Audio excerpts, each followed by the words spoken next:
Welcome back, everyone. I wanted to mention this to everybody out here in YouTube land that I have a very reliable Dodge Jeep Chrysler parts department in Cherry Hill, and the guy who works in the parts department has been my friend since we've been little kids. So that's a long time. I was talking to, I'm not sure who the one guy was, is that he was saying the Dorman oil coolers are now being stocked in Jeep, Dodge, Chrysler dealerships for a replacement part. And I was like, what? He's like, yeah. He goes, we have like, I don't know, a few hundred of the OEM ones in stock. And I said, dude, I watch a lot of dealer techs that they were saying if there's an aftermarket oil cooler on the car and it's in for check engine light issues and it's related to PO6DD or oil pressure control or this or that other thing, that's the first thing that comes off before they move on with their diagnostics. He's like, this is where we're going. I'm like, aftermarket Dorman at that for OEM replacements. I was like, whoa.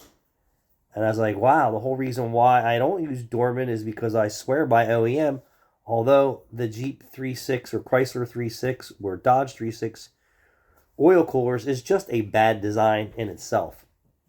And then I just came across this that registered in my mind about what they were saying.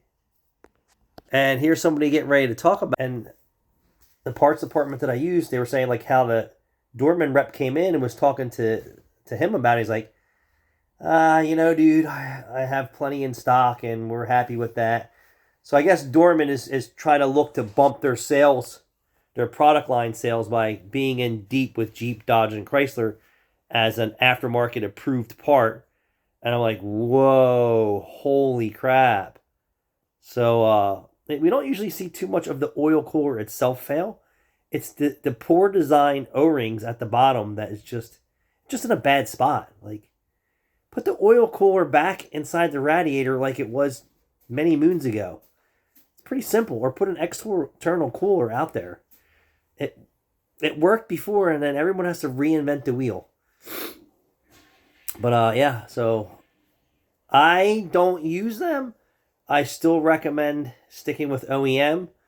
But if Jeep, Dodge, Chrysler, and Stellantis are all working together and Dorman's getting a big commish, who knows? But just strange. Remember when I was at the one dealership and they had AutoZone parts in the parts department for returns? I was like, what? This is fishy. Like, I would never expect to see so many aftermarket parts floating around a dealership, especially service department. But I'm just going to check this box for you. This is a true story. Thanks for watching. Please like, share, and subscribe.